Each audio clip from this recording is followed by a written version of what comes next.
Shalom. Kebenaran hari ini 29 Januari 2025 dengan tema Kunci Ketidakmustahilan. Bapak Ibu Saudara yang dikasihi oleh Tuhan, kita sering mengatakan bahwa Allah itu maha besar. Sebenarnya seberapa besar Allah menurut kita? Kebesaran Allah benar-benar dialami oleh seseorang jika orang tersebut melewati hal-hal yang besar. Apakah itu persoalan besar, kebutuhan besar, kesulitan yang besar, atau kesukaran yang besar? Jadi bukan tidak mungkin Tuhan membawa kita kepada kesulitan-kesulitan besar supaya kita bisa mengalami Allah yang besar. Bukan hanya mengakui bahwa Allah itu besar dengan mulut atau sekadar mendengar kesaksian orang lain. Namun kita sendiri yang harus mengalami Allah yang besar itu. Kalau kita membaca di Keluaran 14, ketika bangsa Israel dibawa Tuhan ke tempat di mana mereka tidak bisa melarikan diri. Mereka ada di tepi laut Teberau. Mereka tidak bisa ke kanan atau ke kiri. Sebab kanan kiri adalah perbukitan tinggi. Sementara Firaun dan tentara-tentaranya mendekat dan siap membunuh mereka. Maka pada waktu itulah mereka benar-benar mengalami kesulitan yang besar. Ketika Firaun telah dekat, orang Israel menoleh. Maka tampaklah orang Mesir bergerak menyusul mereka. Lalu sangat ketakutanlah orang Israel, dan mereka berseru-seru kepada Tuhan.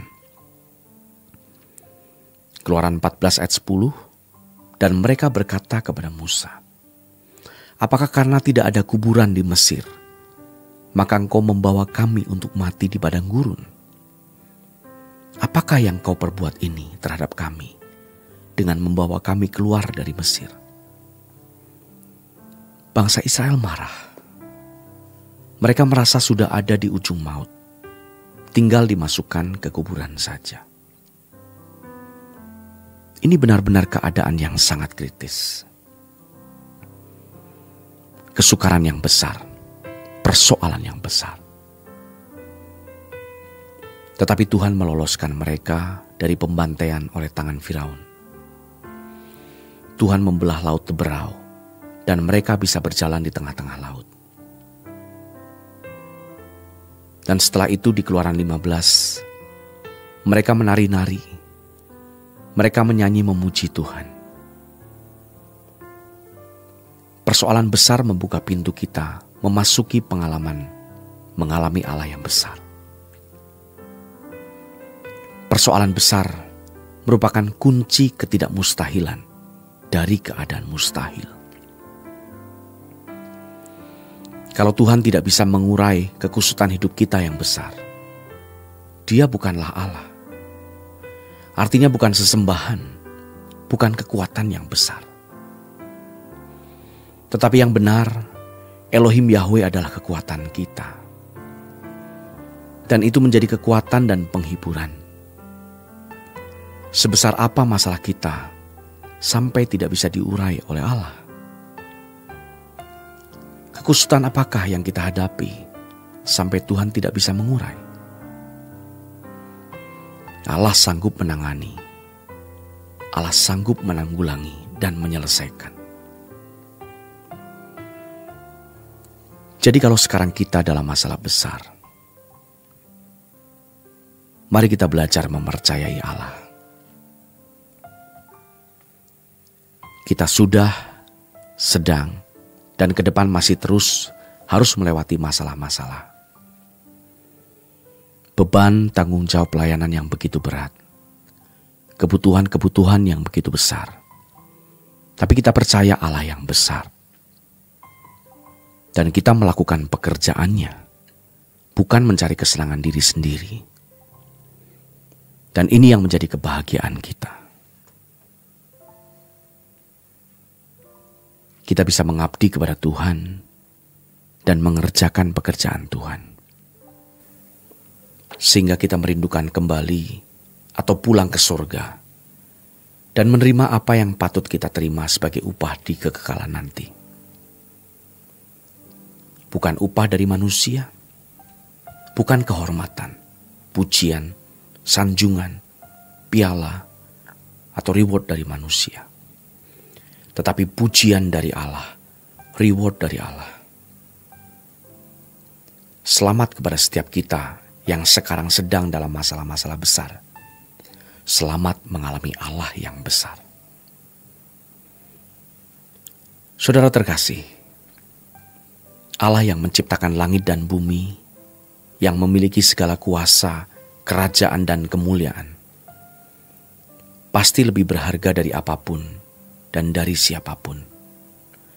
Lebih kuat, Ia maha baik, maha peduli, lebih dahsyat dari jimat manapun. Jadi memiliki Allah dan dimiliki oleh Allah, Bapa kita, Tuhan kita Yesus Kristus, Elohim Yahweh, berarti memiliki segalanya. Kalau kita percaya bahwa Allah benar-benar ada, bahwa Allah Elohim Yahweh ini adalah Allah yang maha besar, yang memiliki segala kuasa, kerajaan dan kemuliaan, maka berarti memiliki Dia itu cukup bagi kita. Dia menjadi segalanya dalam hidup kita. Dan kalau kita benar-benar meyakini ini, maka kita akan mencari Dia lebih dari mencari apapun dan siapapun. Jangan sampai rasa butuh kita akan Tuhan kurang dibanding dengan yang lain.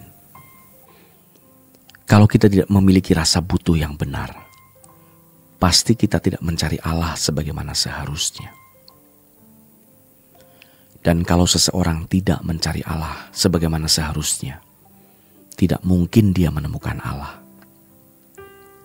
Sebab Allah yang benar adalah Allah yang mau berurusan dengan orang-orang yang bersedia menyediakan porsi segenap hidupnya dalam berurusan dengan Allah. Kita harus mengasihi Tuhan dengan segenap hati, segenap jiwa, segenap akal budi dan kekuatan. Maka mencari Tuhan juga harus dengan segenap hidup.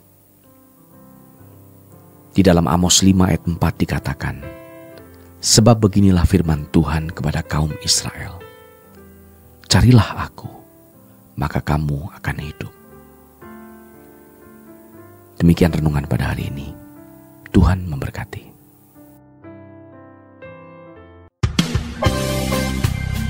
Sahabat yang terkasih, kita telah mendengarkan Truth Daily Enlightenment yang dibawakan oleh tim Rehoboth Church. Untuk informasi lebih lanjut, silakan hubungi 021 4584 2381 pada hari jam kerja. Terima kasih, Tuhan Yesus memberkati.